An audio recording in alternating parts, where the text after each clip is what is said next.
When someone acts as a power of attorney or someone acts as the agent for someone else, they become the fiduciary for that individual. Now, it's very important to understand what are our fiduciary. What are our fiduciary duties and how does that apply? So, when someone's acting as someone's fiduciary, the first thing is they must act in good faith. Okay? That is a very key point in acting as a fiduciary. Now, the biggest issue you're going to face is kids have a really hard time understanding the concepts that mom and dad's money is not their money yet. When a kid is acting as the financial power of attorney for mom or dad, and they know mom or dad is about to pass away, they start doing things that they should not do and create a ton of problems. The number one issue is it's not that they're not acting in good faith, it's the self-dealing, all right?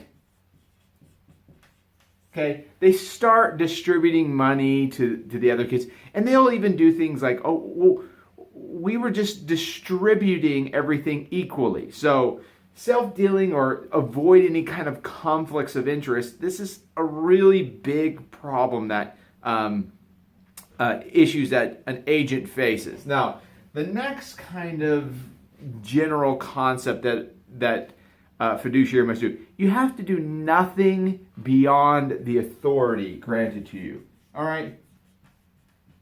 So, what authority were you given? In general power of attorney, so let's say you're using statutory form and they only initial a few of the items on there, and then the kid goes about and does things that they shouldn't do, or it says that they don't have any authority to do, but it's for the benefit of the principal. Well, you can't do that. You can't act beyond your authority that you've been given, and this is something that you should explain to each individual client. As they come in and you're trying to explain this document, and they're initialing by what powers. Like, I don't want to give my powers to my kid to handle tax issues. Well, if you can't handle your tax issues, then we're going to have to get the guardianship placed over you in order to handle the situation. So it's very important. Do not ever act beyond authority. Now, you will get a lot of clients that call you, the agents will call you and go, I'm now an agent. That's not how they say it. They say, I'm acting as mom's power of attorney. What do I need to know? Or I just put I took all the money and put it in my bank account because I'm protecting it. You're like, whoa, it's funny, but it's like, that's what they always do. They always say that they're protecting the money, but really they're moving everything over and creating huge problems. So being able to explain to them, now you got to move money back into mom's name, and here are the rules that you are the fiduciary now. So let me explain what that is. All right. Number 4, one that's not usually done. So they need to disclose the identity, their identity of, hey, I'm acting as the power of attorney. So the most common way is they don't forge the signature of mom on a document. They write out mom's name, put comma, sign their own name, and say, as agent. All right? Sorry, I said that wrong. They sign their own name, and they go, on behalf of so-and-so, write out their name, and put as agent. Now, this disclose their identity. As long as they've disclosed their identity, they're okay. Usually what people will do is they'll go on the document, they'll forge mom's signature, and they say, well, I just signed in mom's name. Okay. The last is they must be loyal. They have to be loyal to mom's or dad's benefit. They have to put mom and dad above themselves in any kind of situation. And this is hard because you have a child that's looking at the situation and sees this money and goes, I'm going to inherit this money. However, mom and dad need to go to a nursing facility, and it's going to cost 10 grand. And instead of putting mom and dad in the 10 grand place, they take mom and dad down to the dump and they put them in the 5 grand place. And they go, oh, yeah, I'm taking care of it. Now, that might be a good choice because they need to extend the money out. But let's say mom and dad are multimillionaires.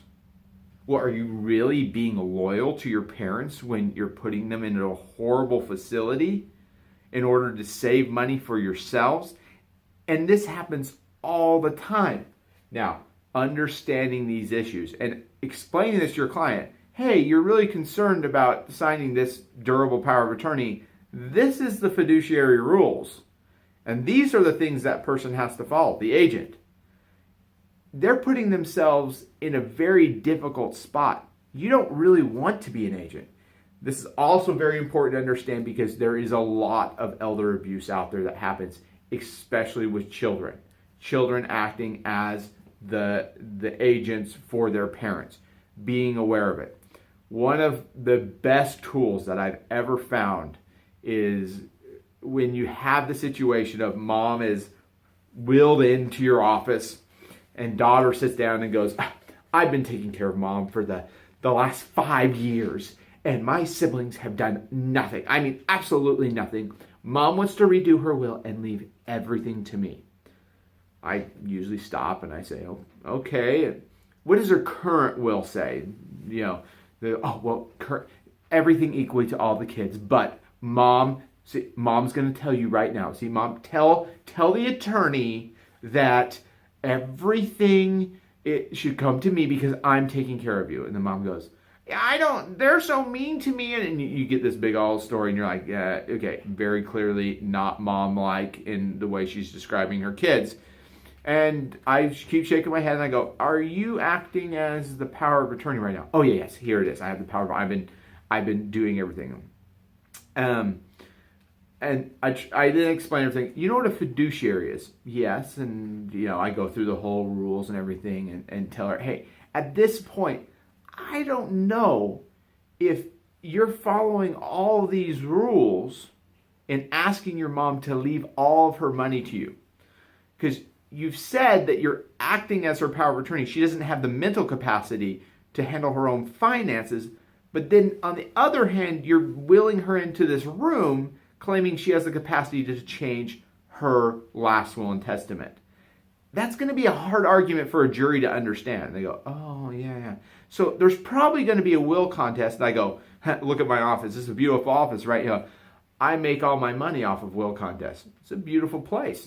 So I'm more than happy to draft this will for you, but I'm going to end up with all the money at the end of the day. And the client usually shakes her head. I go, you know what? You'll probably end up with a lot more money if you just leave it equally to all the kids. Because when your mom had capacity, that's kind of what she wanted. It is so powerful when you can walk someone through that and they understand, hey, you're acting as a fiduciary now. This could be considered, maybe undue influence or your mom lacked the capacity. Because you got to remember, the capacity to sign a will is incredibly low. At least here in Texas it is. And so someone, while they can't handle their finance, can sign a will. But I don't want to get into that mess. My goal as acting as an estate planning attorney and a probate attorney is I'm trying to avoid will contests. I'm trying to make sure that what I'm creating for my client is going to do what they really would have wanted at their peak capacity level. And when I see old wills drafted that say all kids treated equally, and now mom is really struggling and she wants to leave other kids out, I have a hard time drafting that will. Sometimes I just say, you know what, I don't want to be the attorney drafting this will. I'm sorry. You can go find somebody else. Some other attorneys just don't feel that way. They feel very much that this kid's taking care of them, this kid's doing everything. Well, I'm going to find the capacity to leave everything to that child. And you can decide where you want to fall on the line. I've decided where I want to fall in line in my practice. I don't necessarily think that's an evil way of looking at something because in a lot of ways, one kid who takes care of somebody, it isn't fair. But you must understand these rules as someone's acting as a fiduciary. And once you get them, the general concept is you know it because you just feel what's right and what's wrong. And you just tell your client, I don't think what you're doing. Biggest issue watch out for, mom's money went to daughter's account and daughter's protecting mom's money. Big no-no. You tell immediately your client, the agent, put all that money back into mom's account immediately. And you say you violate every one of these rules. you can be sued, and not only sued under the Texas Penal Code, you've committed a crime. And you better do that before one of your siblings reports you, because they will report you once she passes away and they can't find the money.